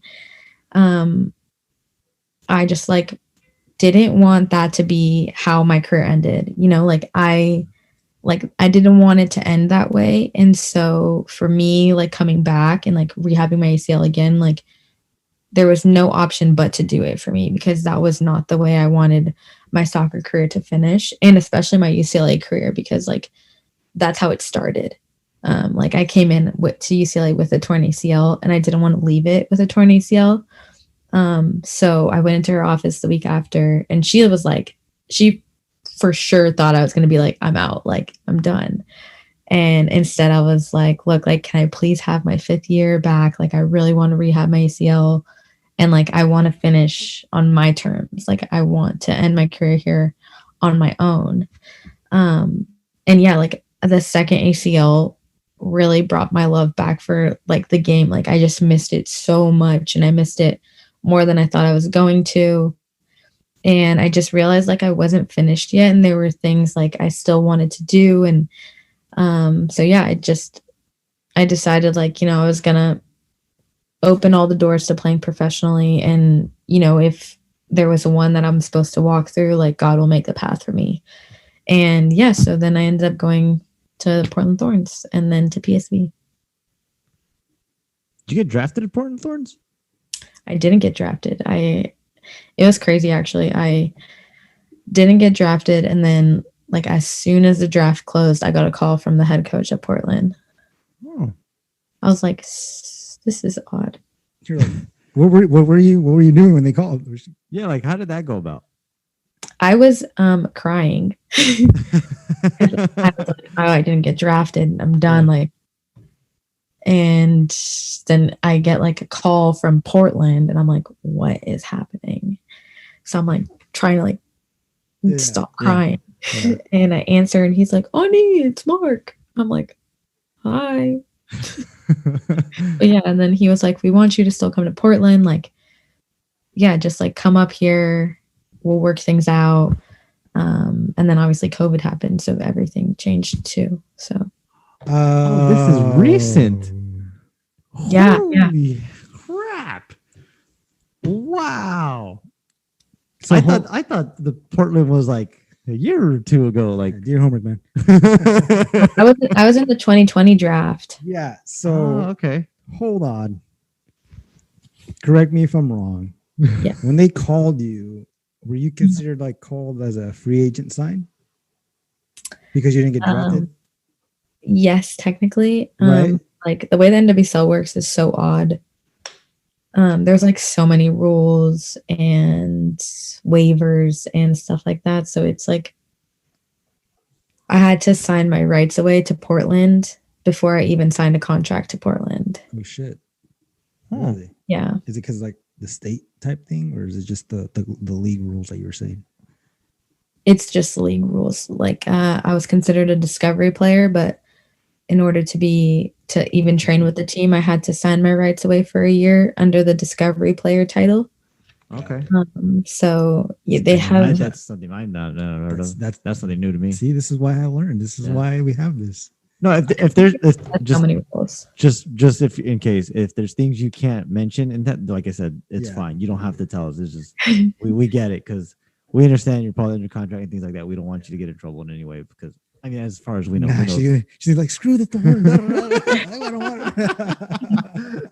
Just kidding. No. I love my time with Thorns, yeah, but so- yeah, there's the way the NWSL is set up. Honestly, for me, I feel like it's very odd, and I think they could have done a better job in setting it up. And I think there's just way too. I mean, many- I don't doubt it because I mean that's what kind of Rampino and a lot of these girls have kind of been like. I mean, they're not in depth in detail, but I'm pretty sure there's things like that Why or they're- other things that they've been really fighting for and arguing about. Whereas, I think on the men's aspect, that might not be that issue. So it's like, Yeah.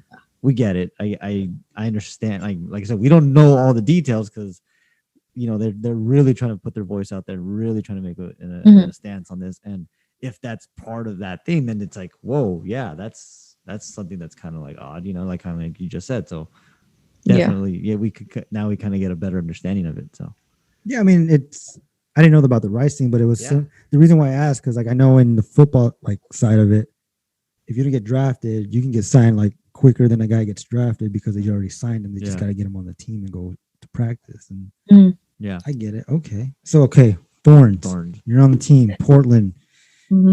Obviously, further away from home. What are those emotions? What is that feeling like? Do you feel excited because you're a pro, or is it different because you're leaving home, like for good? Like how? Because you said this happened all COVID. Like when did you actually do a season, or when did you? Yeah, so the NWSL season for 2020 was actually very different than like what it normally is. So like normally the season runs from March to November, and you get there like February or mid-February depending on the team. So when I got the call, he was like, yeah, come February 6th, when everyone else comes. And at the time, like obviously no one really knew COVID was in America, really. Like it was overseas. And so I flew up to Portland with basically like my stuff in suitcases, like expecting to stay there from March to November. And then I trained with the team from February and then half of March. And then halfway through March, they're like, okay, we can't train anymore. Like COVID's like real and serious. And so I stayed in Portland for a week and a half after we stopped training, just like because we were waiting to like see if we could train or like what the protocols were going to be. And then we all got calls and they're like, look, you can go home. Like, we don't know what this season's going to look like, if there even is going to be a season. So then I flew home with like half of my stuff because they were like, we'll have you back. Like, I only brought half my stuff home. And we ended up having like a tournament in Utah, like kind of like a bubble. So I drove up back to Portland in May, And then we trained, did all the COVID protocol stuff, went to Utah for the tournament bubble, and we were in Utah for about a month and a half in the bubble. So yeah, it was a lot. Wow. It's a way to experience your first I rookie know, season. right? Oh, Holy I know. shit. Yeah. Wow. That's crazy. Wow. And did you play often? Did you play your position? Did you think you had a good season the first season? Yeah, I mean, we played 6 games. So I didn't play. Okay. But yeah, I mean, it was just like I was playing with Lindsay Horan and Becky Sauerbrunn and Christine Sinclair. And so like just even getting to like train with them and like learn from them was unreal. Like one of the best experiences of my life. So yeah, it was surreal to get to train next to Lindsay Horan and like to now be friends with Lindsay, you know, like that's cool. That's dope. So once you knew that season of the bubble was over, what was next for you? So on my way up to Portland, actually, so I drove up to Portland in May, and my agent called me like 10 hours into my drive. And he was like, Ani, have you ever heard of PSV? And I was like, yeah, I have. Yes. And he was like, well, they want to know how you feel about playing for a year.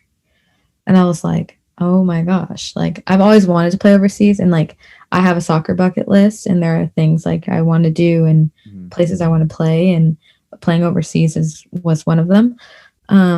So yeah, I just felt like it was an opportunity and like a door that got open for me, and it was meant for me to walk through. So yeah, I mean, I told him absolutely. And it was a club, actually. My dad knew a trainer, and this trainer used to train me when I was younger, and he used to play for PSV, and it was like a whole like full life circle moment. But yeah, it was crazy. But yeah. Wait, tell me the other feeling of this time where you're just like, holy shit, okay, cool. And then when they like how you told me about the whole Portland thing, like that was your reaction? All right, I'll go.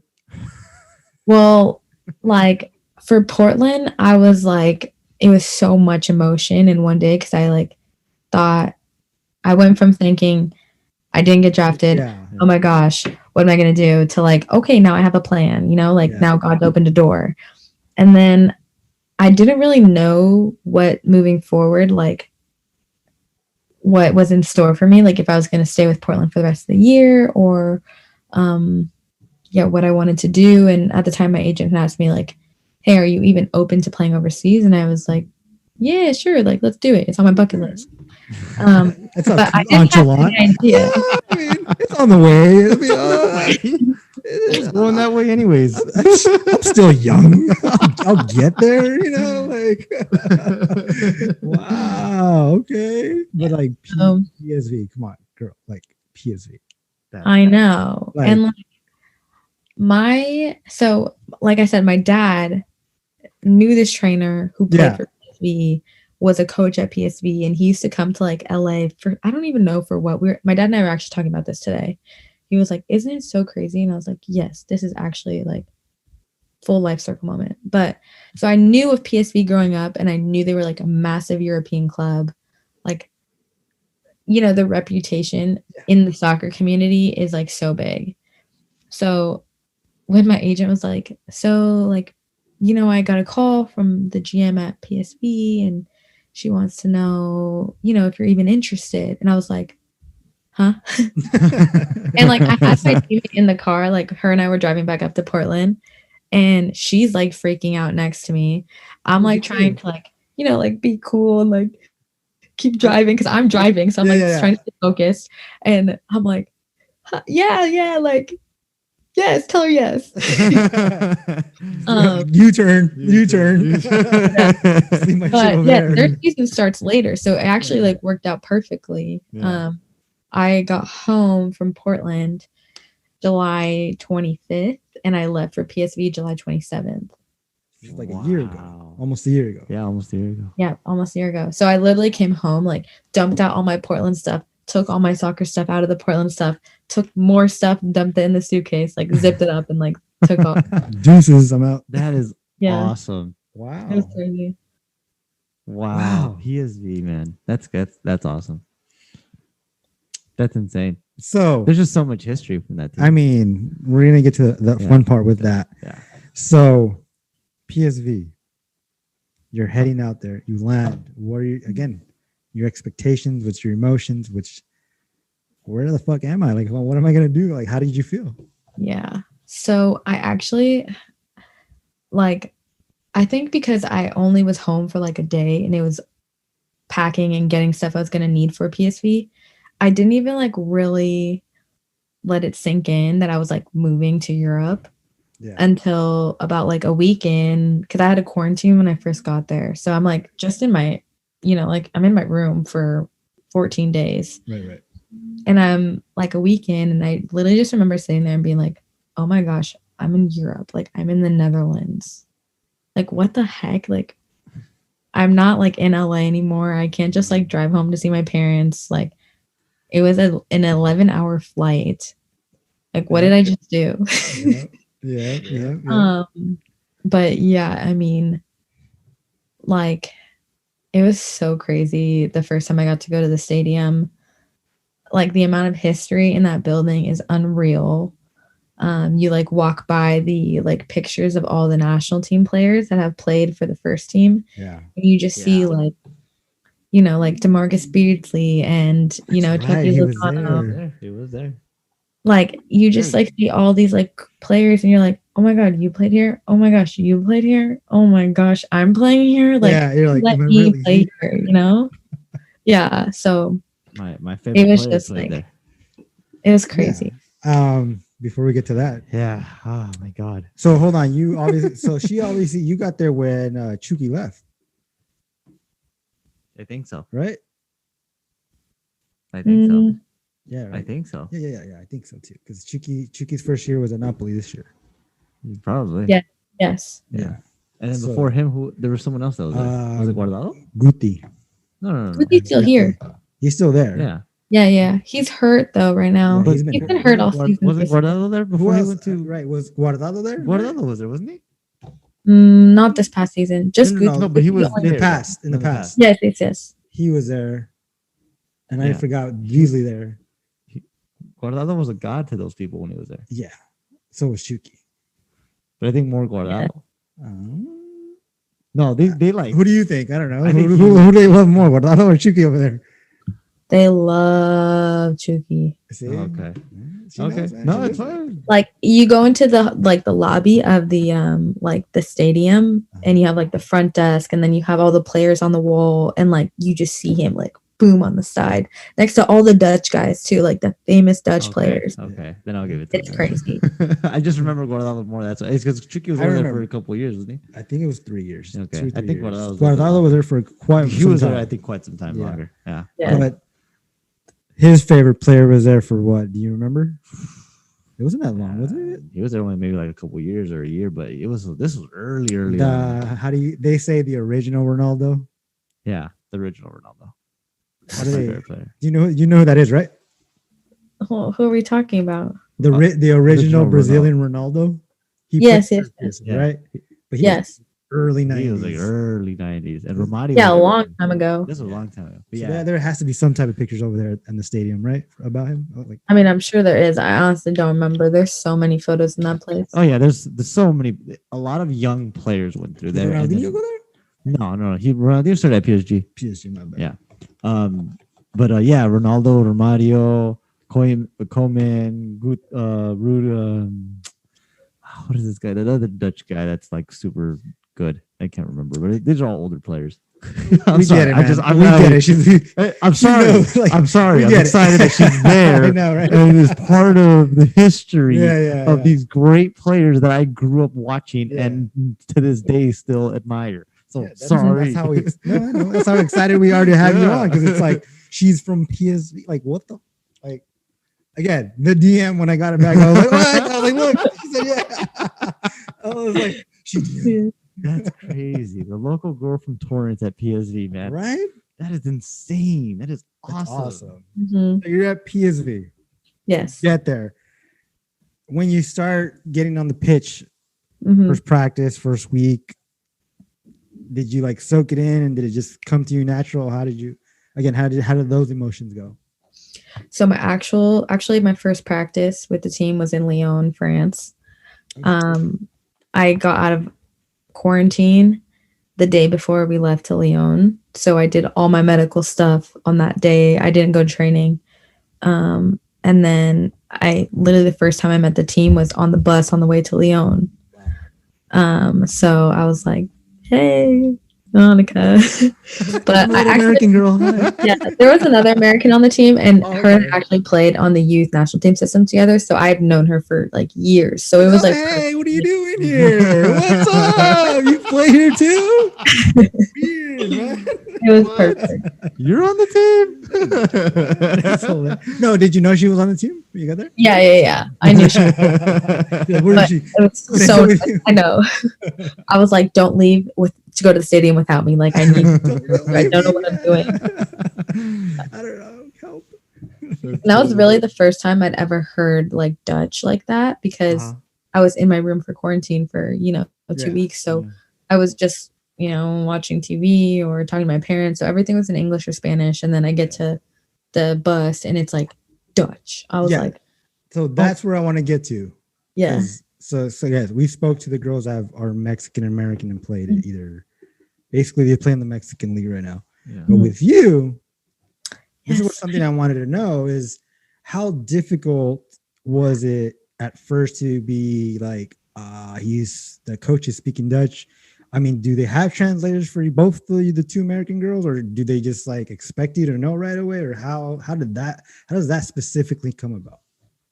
So before I signed to PSV, I actually I had talked to the GM and I was like, hey, I don't know Dutch at all. Yeah, I was like, look, I studied French. So, but she in the Netherlands, English is a language they're required to learn in school. Right. Okay. So they actually all speak very good English. It's like the second language for the country. Yeah. So, at training, he would explain the drill in half English, half Dutch. So pretty quickly you learn the soccer terms, and then you learn numbers, colors, for pennies and numbers out on the field. And I mean, that was pretty much the Dutch I picked up pretty quickly.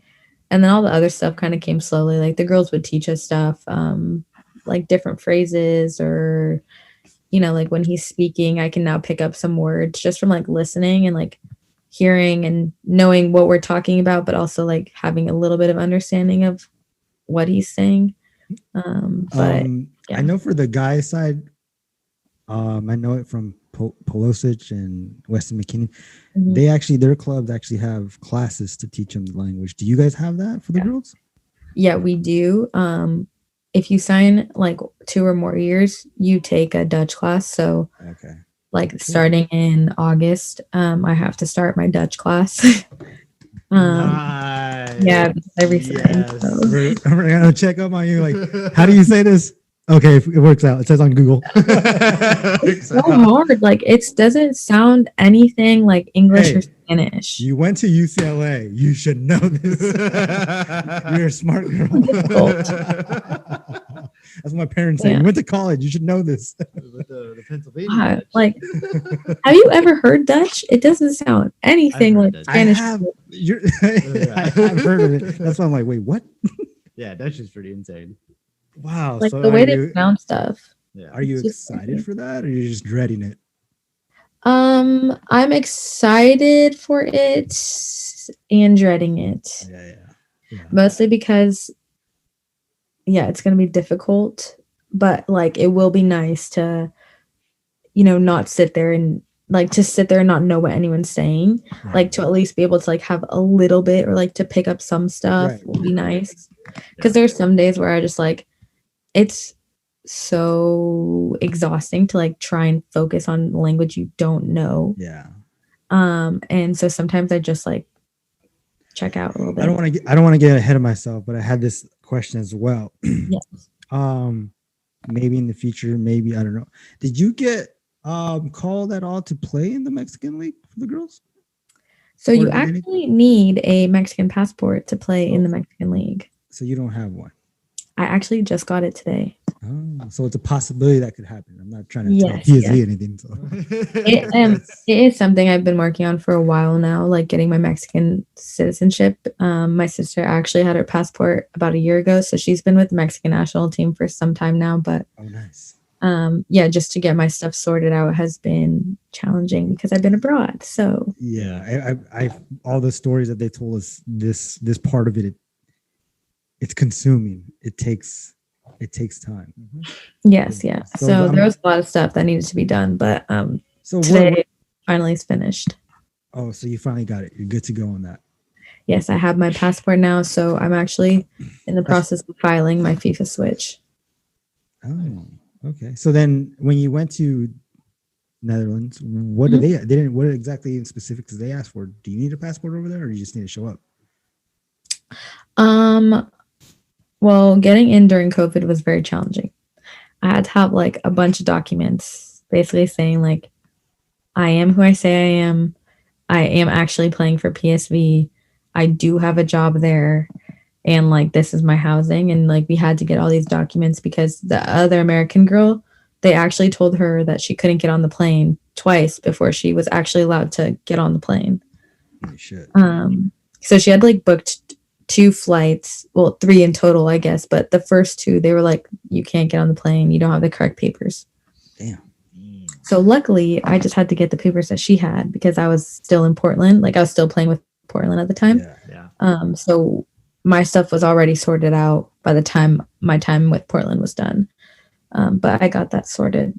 But yeah, so getting there I had to file for a visa. And I actually just had to renew my visa. Yeah, The next we're very 45. I think we're yeah, we got the gist of it. I was my I think next we're getting part. towards the. I think my next part was just gonna ask, how do you feel about the competitiveness of playing at PSV? I know you said you didn't really get to play at Thorns. Yeah. Is there a huge difference? Do you think? Because I'm curious about, again, when I watch the men's side, obviously everyone thinks top is European, obviously compared to MLS or Liga MX. How do you see the European side of women's compared to the US? Because to me, the US is obviously, I mean, the best team in the world because they have what, 4, right? Four World Cups. 4 World Cups. So how did you see the league when you were there? Yeah, so we actually, this was PSV's, well, the PSV women's side's first year playing in the Champions League. And we played against Barcelona. And it was the greatest loss I've ever taken. Fuck it. Losing to They did win the Barcelona whole was thing. the best thing ever. Like, Yeah. just getting to watch them play soccer. They play like the men's team played back when it was like their prime Barcelona. You know, like just the way they move the ball, like they all were like, it was like they were all thinking In in the sync. same thing. They were all in sync. Like, Yes, no everything. one, you didn't ever see anyone look when they passed the ball. They just knew someone was there. And like, you don't see that in the States. Like the NWSL is very athletic, I feel like. And, you know, they play their, like, and the NWSL is still very competitive and like a top league in the world. But Barcelona is probably the best team in the world at the moment. Like what's females club. unreal. They won Not the men's. Let's make sure. Not the men's, but the female. Hey, I'll take a win where I can take it, man. So the female side of the team is okay. We got it. Yeah, they won Champions League. We'll get to the fun part again on why I'm saying that. Yeah, they did win Champions League. They won the Yeah, final they won it. 4-0. Yeah, Yeah. they smashed. Yeah. Yeah. Mhm. Wow. So, I mean, like, that's like the very top of women's soccer for me at the moment. Like, what Barcelona did was unreal. So looking back, you just finished your first seasons. This is why we're able to talk to you. How do you look back at your first season there? What was again? What did you enjoy the most? What do you think you had the best game, or do you think you had a decent season? You guys did win a cup. I forgot what cup you won it. I don't know if it was the league. What was it? What is it that you guys won? it was like the League Cup. Yeah. So you won. You guys were the league champs. No. It's like different. It's kind of like college where they have like league and then they have the NCAA. You know the Cabarro Cup. Got it. That's what they won. Confused. Yeah. Got it. Yeah. So you guys didn't win you the guys league. going? There's like 3 tournament, or I would say there's usually like 2. So no, I would say there's 3 things you can possibly win within your season, which is your league, the League Cup, and then there's another one probably towards the end, right? Yes. Yeah. But like the one that we won is kind of like the equivalent to like the FA. Oh, okay, got it. Okay. Yeah. So they won like the FA Cup. Okay. So yeah. How'd you guys do in the league? We got second. We were 1 point behind first, which was honestly such a bummer because A point. who got first? Twente. Oh, okay. I know Twente FC. Oh. It looks As long like it as says it wasn't 20 Ajax. FC, but it's I 20. know it is. Yeah. Okay. Wow. But yeah. That's still pretty dope. give me I'm your impressed with give all of me this. yeah. I just want to know. Give me your whole past year then, and then we'll get to the fun stuff. Mm-hmm. Yeah, I actually changed my position halfway through the year. Oh shit. To right back, which I have been loving so much. Nice. It's different and it's new for me. And yeah, I just think like the coach that I have now has instilled so much confidence in me and like has made me like excited to learn again, which is like never a bad thing. But yeah, I mean, it was a great second half of the season, I will say. Nice. I ended up like I broke my foot in the beginning of the year. Yeah, it was super weird. And so I was kind of like sitting out for a bit, which sucked, especially when you're far from home. So the second half of the season for me was like really great. Like I was playing some really great soccer and I was enjoying my time abroad, even though like there was COVID. And yeah, I really love my coaching staff, which is really all you can ask for as a player, especially when you're playing pro, you know, like you don't really get to. I feel like there's not that many coaches that are pro that want you to become a better player and person, which is what he wants. So, is there anything she can't overcome? 2 torn ACLs, a broken foot. That's insane. Jesus. you just kind of have to, you know, like if it But I'm was saying like that's like I'm becoming a fan. Like, because it's I admire it because anybody else that goes through something like on the first one alone, because like that's what I was going back in the beginning. I was like, oh, I could talk about that later. An ACL tear, that's a year just recovery, and then you're talking about a whole year of getting back to what you were before that. But then to do it again, so you're basically saying like 4 years kind of just, I want to say went down the drain, but in the sense like really set you back.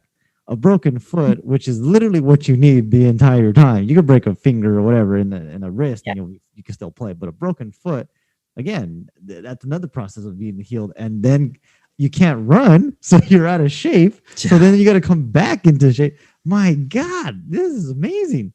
Yeah. Like my break in my foot wasn't like I didn't like crack a bone. I like chipped a piece off. So like I just kind of had to wait long enough for my body to like absorb enough of it that it like wasn't super painful. Do you remember how you did it, or you just or you were just in pain, or how do you know you don't remember like what happened? So we had 3 days off in a row. So like the first day I took off, then the second day we had like a run that we were supposed to do. And I did my run, and it was like kind of the first time I went running out like on the paths that they have. Yeah. And yeah, it was like it was supposed to like replicate like match fitness. Yeah. So it was like a decent run. Like it was long. And then I got home, and as soon as I stopped running, I was like, my foot hurts. And so then I like sat down for a little bit, and I was FaceTiming my parents. I stood back up and I was like, oh my gosh, I can't walk. Oh. And I literally chipped a part of my foot off on that run. Holy shit. And that could have happened at any So moment. You just strange. didn't know it. That's weird. It's still the adrenaline. The adrenaline was just, Yeah, but you know what I I'm mean? trying to think, like, did you step on a rock? What kind of shoes were you wearing? Were you wearing huaraches? What were you running in? It was like crazy. I mean, my shoes at the time, like they were the Nike Freeze, so they're like kind of thin on the bottom. So I was like, maybe like they were too thin on the bottom, and I was just like running on, I don't know, but it was so odd. I literally was like, how the heck did I chip a piece of my bone off? Yeah, it's crazy. Wow. But to do that and still be able to come back and I mean, and play, and then go and then on top of that, play a position that you haven't probably ever played. and she liked it. And Yeah, I just played right back like a right wing. Yeah, well, I anytime I tend to tell players that like Yeah. when I read, it's funny.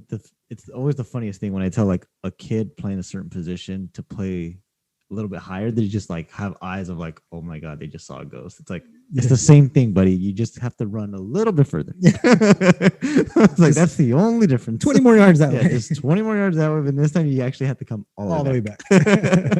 Yes. Wow. So I get it. That's awesome. So Wow. PSV, Mhm. love it. You enjoy it. You're looking forward to next season, right? What are your Yeah. goals and aspirations for next season? Yeah, I think after winning this one trophy, I want all three. So The treble. Yeah. yeah, we're gonna Never go easy. for that. That's always a Um, tough one to do, but when you do I know it's not, I guess, to say how old the girl is, but how old are you? 24. Oh, okay. Like the other girls are around Yeah. that age. yeah, I think so. Yeah. Yeah. I mean, Jen and Jocelyn are my age. I played club with them, so Yeah. Yeah. There you go. yeah. Okay. But yeah, That's awesome. Wow, what a story. That's amazing. Yeah, dude. That's Like I amazing. was not expecting I two was- torn ACLs. I was not I was expecting like, that either. like, oh my god. That's awesome. I totally admire you, and that's amazing to have to go through. Because again, I've the common thing for girls is to tear their ACL, and Yeah. and when that happens, like it's a very small number of like statistics wise that get to come back fully and be able to continue that. Like a lot of them just either stop or they're just never the same again. So to go through two of them and to be where you're at now, and on top of what you just did to what you said with your foot, my Yeah. God, that's And at a real high level, Yeah. to Europe, that's insane. to get to Europe, is Like that's what I say. Like I just admire it so much because just the determination and heart that you probably have is far beyond most people. And I'm sure we're gonna get into that whole mindset if we ever like when we get to see you play, because I'm pretty sure I'll get to watch you play now.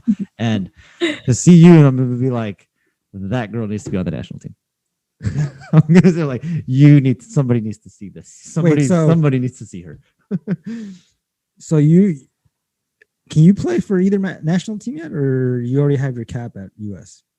so I have my youth national team cap with the US. So I have to file for my one-time official FIFA switch, which is I'm currently in the process of doing. So That's what you said. Okay, Yeah, now yeah. I get. So Yeah.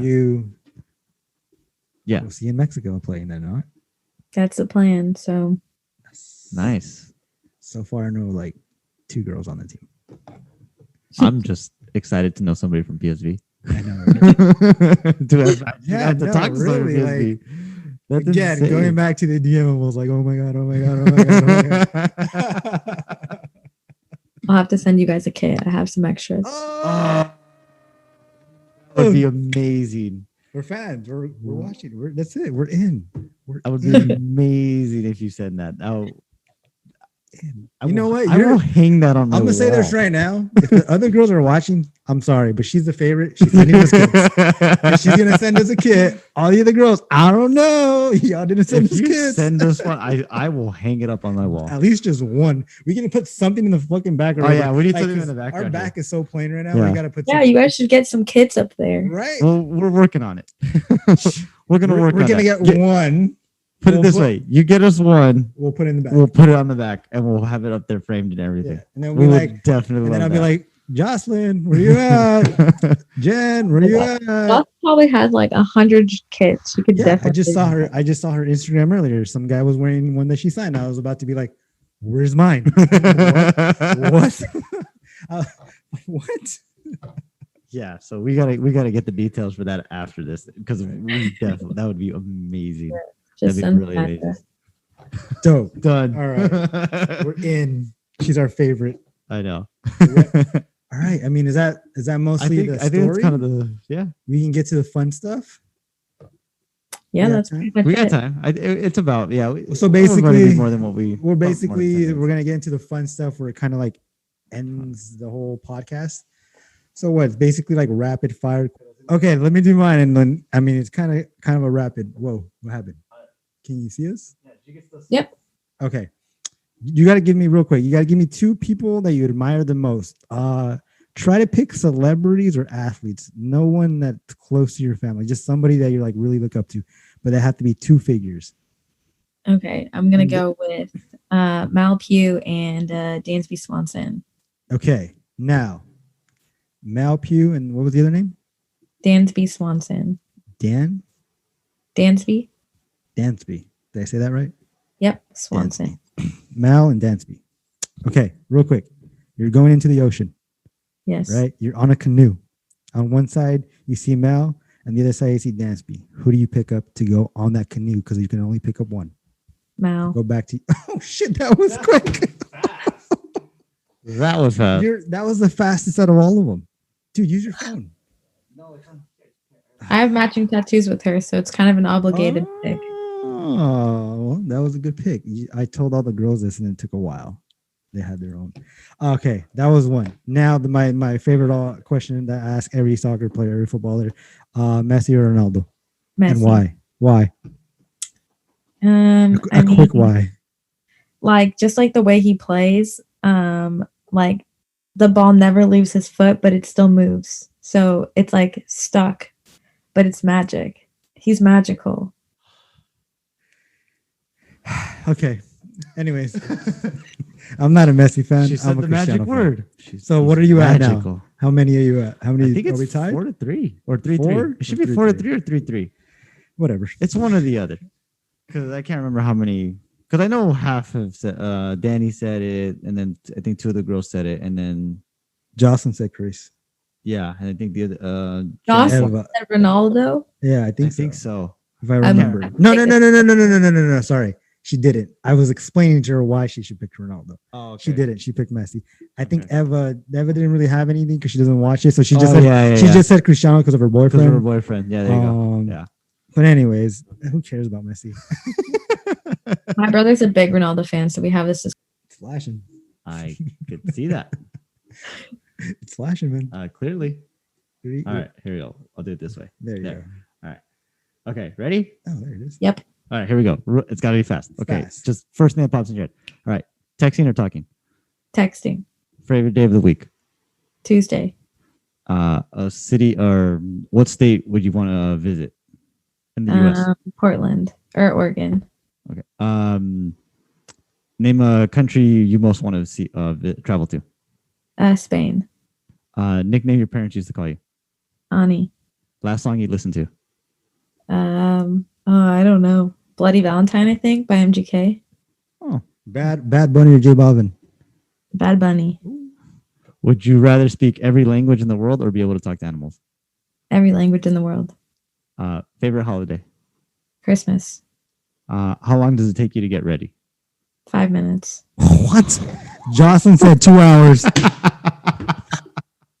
Jocelyn takes the longest ever. Yeah. Her and Jen we should have a contest. Yeah. They should have a contest. Go ahead. Okay. Invisibility or super strength? Invisibility. Ariel or Jasmine? Ariel. First celebrity crush. Justin Bieber. Oh, who else was that? Jen. I think it was Jet. Yeah. If you could travel back in time, what period would you want to go to? Oh my gosh. I don't know. 1960s? 70s? Oh, wow. Okay, there you go. Favorite junk food? Chick-fil-A. Favorite childhood TV show? Hannah Montana. Favorite season? Season summer. Last Halloween costume? Oh my god, I haven't done Halloween in years. I think I was a vampire in college. Favorite ice cream flavor? Vanilla. Nice. Favorite number? 7. What? Sorry, go ahead. I just contradict everything you just said. Yeah. I thought you were going to pick 10 because of Messi or something. I got it now. Is double dipping at a party ever acceptable? Yes. Oh, she said yes. But you have to go from the other side of whatever you're eating. Yeah, that works. Getting technical there. I get it. Let me see. Favorite type of tea? Black or green tea, I guess it's a tie. You ever had yerba mate? Yes, love that. My brother's also obsessed. Okay. As we can see. I think we could kind of leave it We're at good that. on that. Yeah, let's leave it at that. She's still my favorite. Let's leave it at that, right? Big dogs or small dogs? Big. How many hours of sleep do you need? 6. Wow, 6, not bad. If you could ask God one question, what would it be? I don't know. I don't think I have one. Not bad. That's fine. Okay, where did that? Have you ever slapped anybody in the face? Yeah, my sister. Was it like the guy that just got slapped with the French president? Did you see that? No, I didn't see that. Oh, look it up. No, we used to fight when we were younger. Oh, wow. Okay. Siblings. I gotta find a good one to end on. A good last one? Yeah, Let's give her a good last one. I'm trying to find a good last one. It's still blinking when it's recording. I could see that. I'm trying to find something quick because there's like hundreds of these. What's a good one? Let's end it on a good I want to end on a good one. There you go. There we are. There we are. A different angle. Yeah. So But, well, let's just, thank you. yeah. Yeah, mean, no. Yeah, that was great. I mean, thanks again. We really appreciate you taking the time to come on here and speak to us. Like my brother said, we did this out of just pure, I wouldn't say boredom, but just like Well, we did it because of the pandemic, and then we pandemic kind of was like one pushed thing. us. Like, obviously, we weren't doing much It because was everything. it was an idea we've always had. Like I've always had before the pandemic. Yeah. The thing is, me and him, we tend to converse like this just all the time. all the time. Like just we were watching the USA Mexico game, and it's funny now because we get into these conversations. They're like, save it for the podcast, man. Let's save it for the podcast. Like we don't even we kind of don't want to even have these conversations sometimes because we always want to wait for these things. Let me ask. Just real quick, when do you go back with PSV? I go back July 6th. Oh, that's like Oh, you had this whole like a month, about a month, less than a month. yeah, less than a month. It's June Okay. 10th. So basically, vacation time, right? Yeah, this is my holiday because I go for 11 months straight after. Oh, hold on. First of all, she's like, I can't do 4 months. Like, we're about to 11 months, girl. Well, it's like, okay, the way I kind of explained it to my mom, because she was like, how do you do this? I was like, PSV is like a marathon and UCLA is like a sprint. Yeah. Like, Yeah. like you don't train 11 months the way we trained at UCLA. Yeah, like, I know. it's more of like a stretch. So, like, we have like, every 3 weeks we have 2 days off in a row or 3 days off in a row. Yeah. They try to give us as many off days as we can. But And you're a professional now. yeah, so this is job. like, It's your job. yeah. Like, you have the concept now. It's my job. Now I have to perform. Now I have to be at a top level. I got to be fit. If I don't come in fit, this happens and this happens, right? Yeah. Yeah. It's a different ball game, but it's how do you? I mean, I feel like you're enjoying it more, right? I am. I just I think I know I don't want to play soccer that much longer, so I'm just trying to enjoy all the moments instead of getting caught up in performance. We got one of our last professionals not playing anymore. I haven't got the full story why, but Jen told me like a week ago. That's it. Mhm. She hung him up. I was like, no. Like I told her a bunch of times, like she was our first guest. Yeah. And when we started the podcast, again, like we didn't say this earlier, but we didn't know we were going to get any guests. And Jen, again, simply real quick, the quick backstory was I came across her Instagram. I'll be honest, I thought she was cute, but then I was like, wait, she's a soccer player. I was like, oh, that's dope. And I have like a women's clothing brand. And I was just like, hey, can I send you some stuff? Uh-huh. And she was just like, all right, cool. Like she replied and, wore my stuff and I was great. Yeah. So then I kind of snuck in the questions like, hey, would you be on our podcast? Because we were just getting about to start. It was literally like a fourth episode, something like that. Yeah. And in the beginning, it was just me and him talking, like we said, we were just talking about shit. And she got on. She got me drawn into the women's soccer.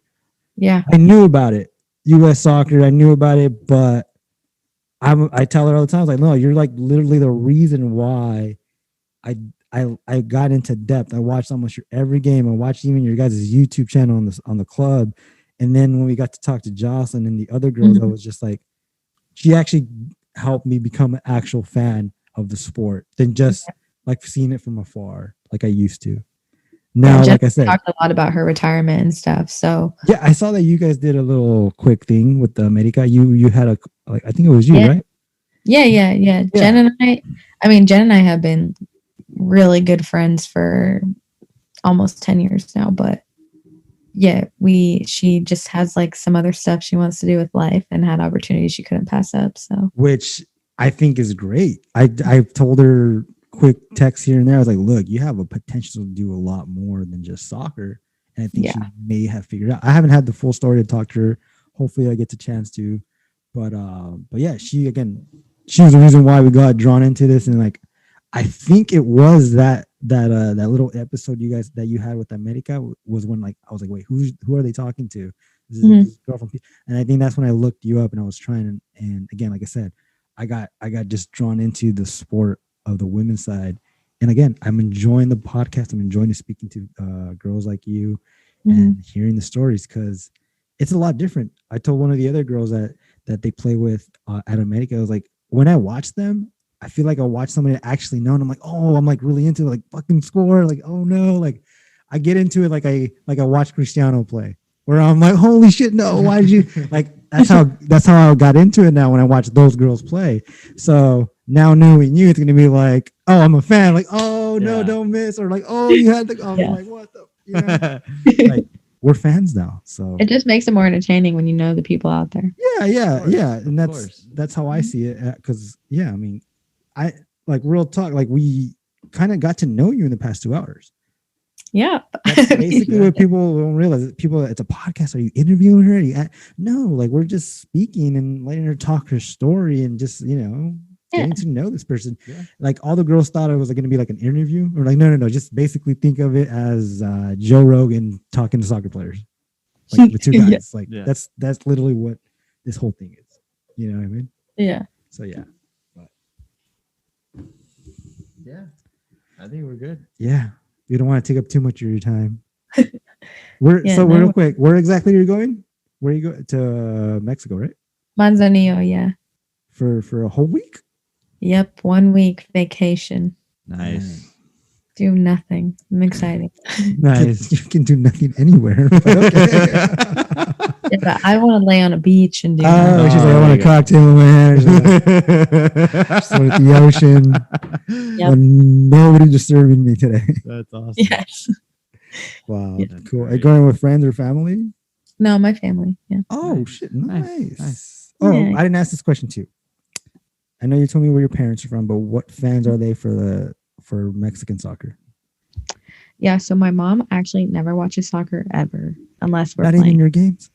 No, she only watches our games. Okay. But she still doesn't quite know what's going on all the time. Oh. So we still are learning, even though it's been almost 20 years. 20 years. Mom.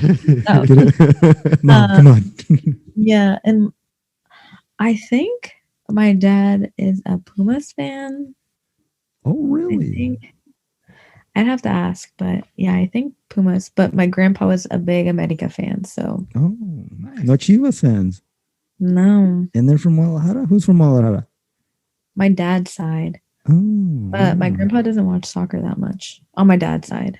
Interesting. Okay. Yeah. And you said, sorry again, I don't want to take up too much, but you have siblings. You have siblings. I have 2 sisters and 2 brothers. You're the oldest. Mm-hmm. And you said I think in your story you were saying when you were hurt, your sister came to you. She was on the team? At UCLA? Mm-hmm. Okay. Is she continuing? Is she still there? Or? She actually just graduated. She plays professionally for Washington Spirit in the States. Holy shit. Wow. So 2 girls in pros. That's awesome. Yeah. And she plays for the Mexican national team. She's actually with them right now. With the first team? Oh, so she's with Jocelyn. She's with Jocelyn right now. Wow. Yeah. That's awesome. So she has a little bit more bragging rights right now, or what? My sister's cooler than me. Don't say that. You're the coolest. No, no. You're like, I'm the most responsible.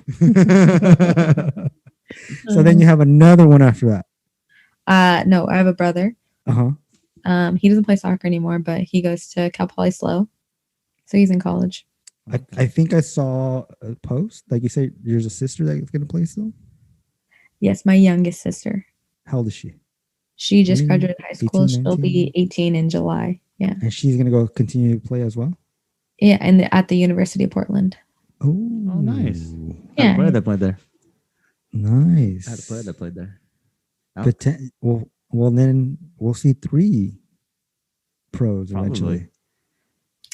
I don't know. I don't know if she's gonna want to play after. Getting her to play college was already tough. Oh, really? Okay. Yeah. She doesn't know what she's about to get into. She better listen to this podcast.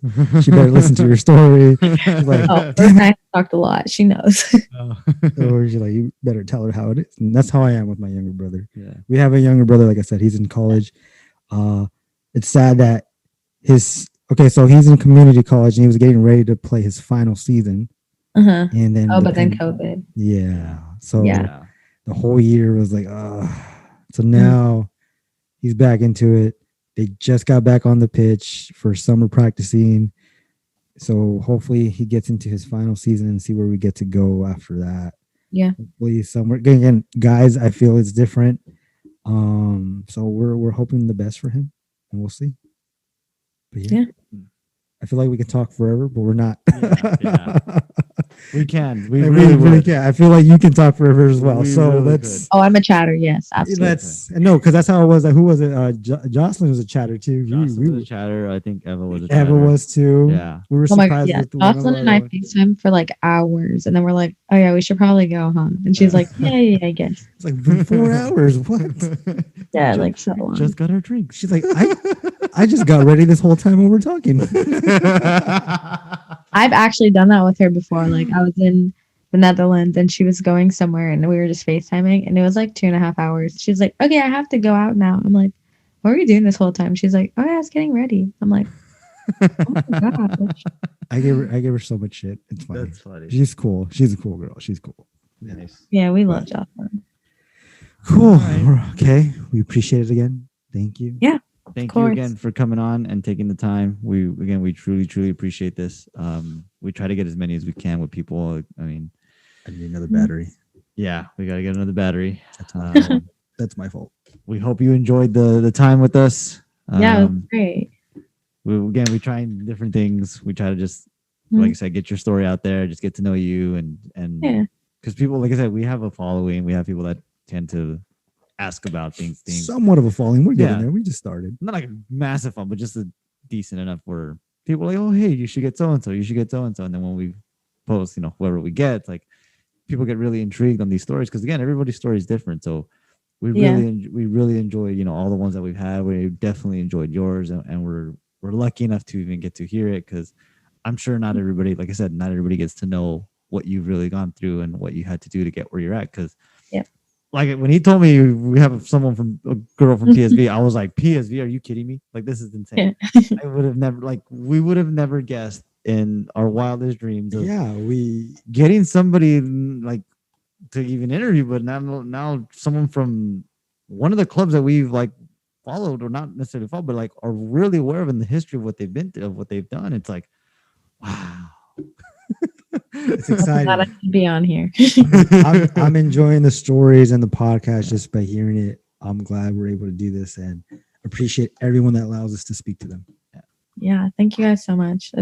Hopefully next time when your season's done, and hopefully we can have you in person. That's our next goal, to have an actual in-person podcast at once. Yeah. So hopefully next we can definitely do that. When Jocelyn comes back too, you could have us both on at the same time. Yeah, let her know. I need a jersey.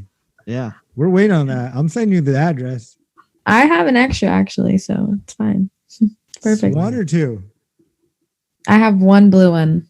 Okay, you can give it to him because his birthday's next week. Okay, sounds good. I'll send you the address. Sign it for him. Sign it. Yes. That's awesome. That's my birthday gift to you. Oh, thanks. Well, all right. Thank you again. 1,000 times. We really appreciate it. Good luck to your season. we Thank you. wish you the best, and I will definitely be on the lookout to watch your games. I'm sure you're going into Champions League again this year. Yeah, we are. And definitely work your butt off. We wish you the best, and we wish you all the best of luck, and we hope Thank you. nothing but great things for you. Okay. Yeah, we're gonna Thank stay in you. touch. I'm gonna stay in touch with you on our personal Instagram because Yes. I was messaging you on this podcast. So we'll stay in touch in the personal Instagrams. Again, we're gonna stay following you. I'm gonna hit you up and be like, girl, why'd you miss?